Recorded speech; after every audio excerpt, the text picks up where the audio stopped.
I spent $100 to make a random D&D character. Here's the deal, I'm obsessed with making random D&D characters because I tend to do that thing where I play the same thing over and over again, i.e. the human wizard. So I said, why don't I let Wizards of the Coast make my character for me? For those of you who don't know, the Wizards of the Coast own Dungeons and Dragons and they own Magic the Gathering. So I went to my local game store and I decided to buy a booster box of the D&D themed Magic the Gathering cards. And what I'm going to be doing is opening up those cards and letting the cards decide my character. So here's how it's going to work. If I draw a card that has a D&D specific term, I use that information to inform what my character is. If the card has partial information, then I use the applicable information. So for instance, if I drew a card that says Dwarf Warrior, then I would use the Dwarf race, but you draw a different card to fulfill the class and subclass because Warrior is not a D&D 5e term. If I draw a class-only card, that card supersedes any of the previous cards. Like if I were to draw a card that said Human Cleric, but then I drew the Sorcerer class, then I would become a Human Sorcerer. Finally, if I draw a card that meets multiple requirements, I use it as long as I have a race, class, and background. This character is going to be more random than I was in 2006 in middle school because I was roar LOL random. That felt painful to say. And at the end of the video, I'm going to make a custom story for my random D&D character, and the cards that I open will have an impact on the story I create. So, let's begin.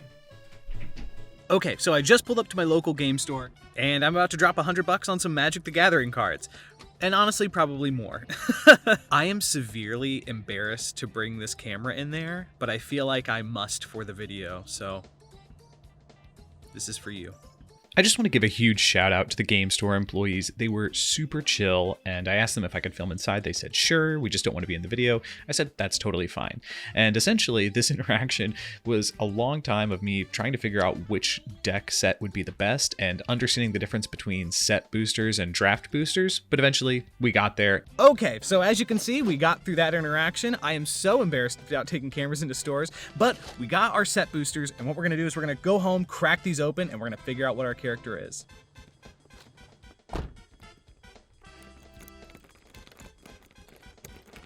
Okay, we are back from the game store, and here it is, the booster box. But before we go on and crack open the packs, I just want to say if you like this video, please like and subscribe. I make tons of random D&D character videos as well as other YouTube videos as well, and I'm over on TikTok at Gentry Perry. Okay, I appreciate it. Thank you so much. Now on with the video. Okay, here we go. Let's crack this thing open. I've literally never bought a booster box before. Fancy.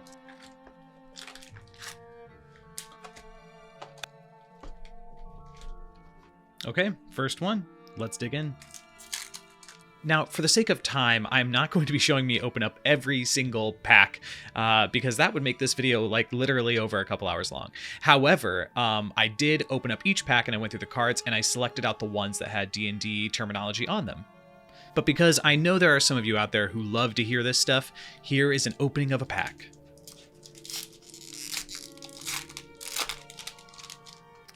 That's nice.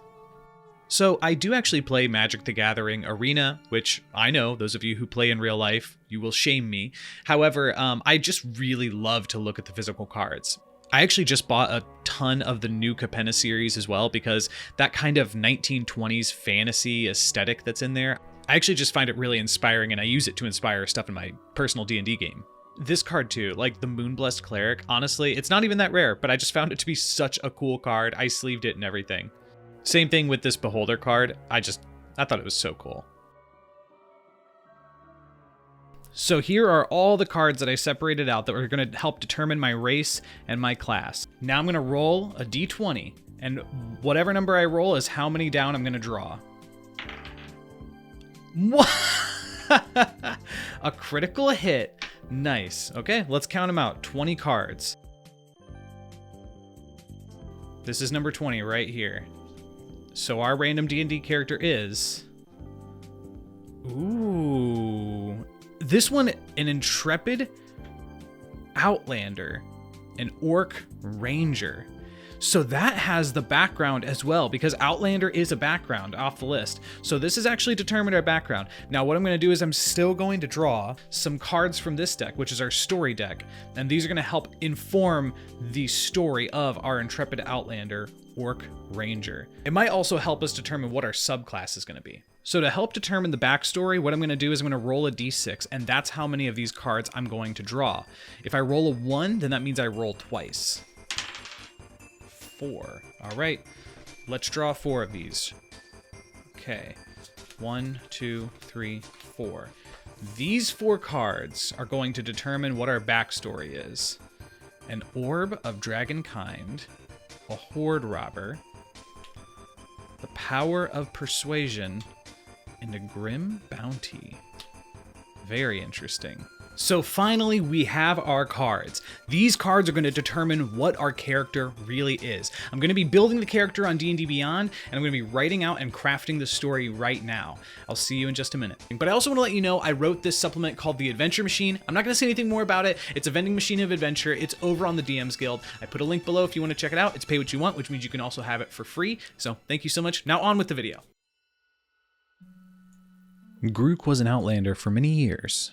Born from a splintered tribe of orcs, Gruuk learned how to live off the land and make his way through the harsh, unforgiving north.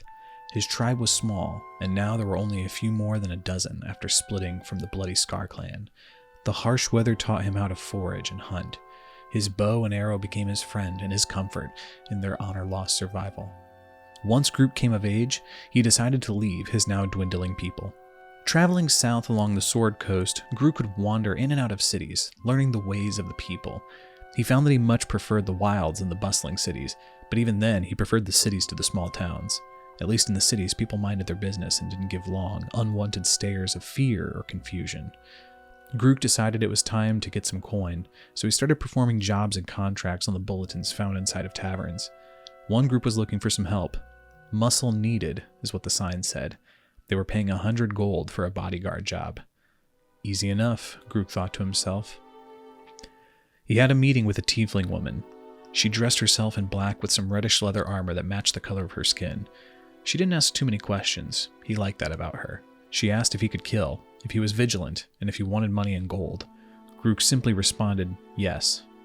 Welcome aboard, she said, as she swung 50 gold in a sack across the table, half now and half later. Gruuk nodded slowly, taking her in as best he could.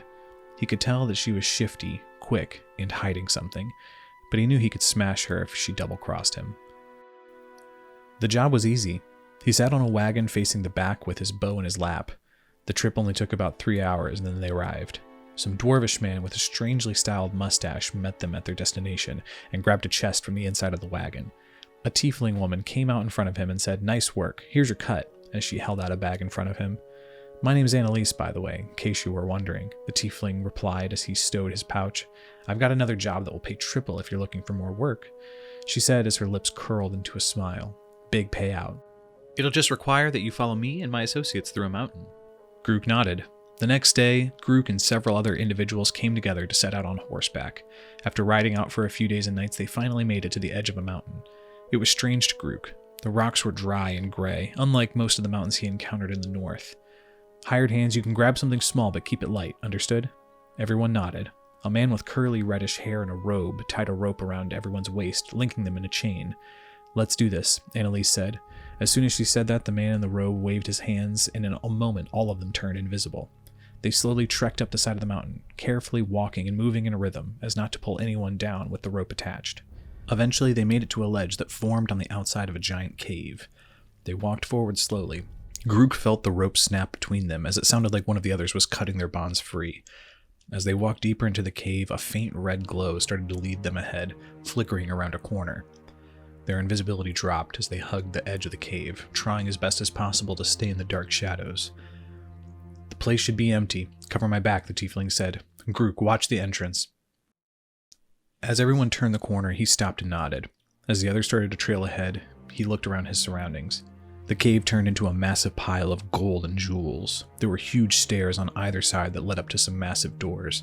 The group ran forward and Gruuk turned around. He grabbed a fistful of platinum and diamonds and moved his gaze back towards the entrance. "I don't like this," Gruuk thought to himself as his eyes darted around.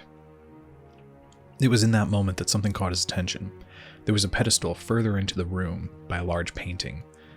The painting depicted a large red dragon breathing fire down, consuming everything in a white-hot flame. The flames ended at the pedestal. Atop the pedestal was a small orb gilded in gold and platinum. The orb moved and swirled with fire, like it had captured the fire from the dragon above. Gruuk walked toward it, his feet shuffling across the thousands of gold below his feet. As it flickered, he reached out his hand towards it, and he grasped the orb. As soon as he touched the orb, he felt the earth tremble beneath him, and the dust started to fall from the ceiling of the cave. A rumble echoed across the land. Or was it a deep roar? "It's time to go," Annalise screamed as she and the others started running down from the upper level. "I don't know what happened, but he knows we're here. We've got to get out." She rappelled down from the upper level using a rope and took off running. The group fell behind, but together they bolted towards the entrance of the cave. Jensen, invisibility now, the red-haired man, once again made the group translucent. "We meet at the camp at nightfall," Annalise yells as the crack of thunder swirled in the air above. Gruuk was faster on his own. He quickly fled down the mountainside and into the thick evergreen forest below. A few hours went by, and a heat wave took over. Gruuk felt different.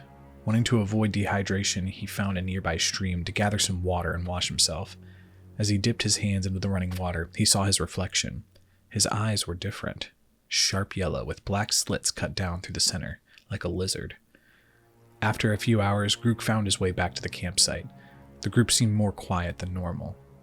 Upon returning back, Annalise gave him his money and told him it's best that they split ways. With gold in his sack, Gruuk knew little of what to do in his free time that he now had. With every night passing, he felt a deep rumble and roar in his dreams.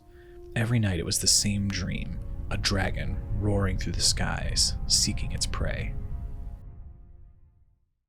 You can find the D&DBeyond character stat sheet for Gruuk in the description below.